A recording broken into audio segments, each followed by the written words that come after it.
Former New York Governor David Paterson is chiming in, claiming that Hochul backed off a congestion pricing plan because of rampant crime on subways in the city. Interesting. Well, New York City Council Minority Leader Joe Borelli joins me now. And Joe, was crime the real motivator here to kill the congestion pricing plan, or was it more of a political play? What say you?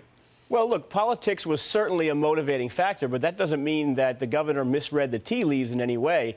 I mean, this was a plan that was fundamentally unpopular from the beginning. We just had a Siena College poll that confirmed 66% of New Yorkers, the overwhelming majority, opposed this plan. And whether it's because people feel uncomfortable with rising crime on subways or just with inflation, they don't want a $4,000 after-tax bill to hit them hard. But this was a plan that was it was going to cost her, and it was going to cost the House Democrats that are up for re-election or challenging Republican incumbents, and there was going to be a political bill to be paid. Okay, so we have this toll plans being shelved. A plan B, which was a new tax on businesses, was rejected. So what happens now? The MTA is going to have to make up the money somehow. They have something like 7 or 8 dedicated lockbox sources of funding, everything from taxi surcharges to mortgage recording taxes to payroll taxes to even casino taxes. So they're going to have to make up the difference somehow, and that's for the state legislature to decide. But they already have the ability to bond out something like $40 or $50 billion every 5 years. It's not a question of needing more money. It's probably more of a question of spending the money wisely.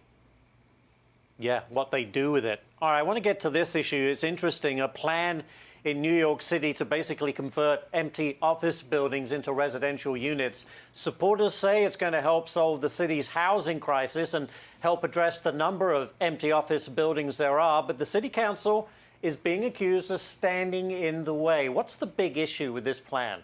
The main issue with this plan has nothing to do with the office towers. That's actually one of the things the mayor's proposing that has some consensus. I mean, most of us in the council, most advocates and people who just reside in these neighborhoods are okay with this, and if not, encouraging of this. The mayor's asking for a bit much, though, when he extends these rezonings out to the outer boroughs into lower density neighborhoods.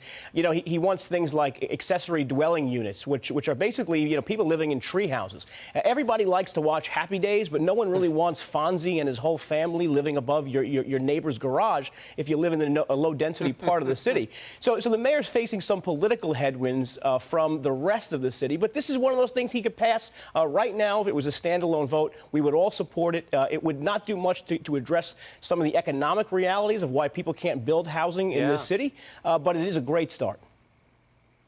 It's interesting, though, isn't it? Because empty office buildings, I mean, it's the bread and butter of New York City. It's never really recovered from COVID. I mean, unless something is done, this is going to be a real major problem for commercial real estate, right? It sure is, and it's time we basically respond to the changing market. I mean, if there isn't a drive to repopulate these office buildings with workers and companies, then this is a great use. For those buildings that are physically able to, meaning their structure and their architecture allow for this, this is a great way to solve some of the people that are fleeing New York City because of the housing crisis and the cost.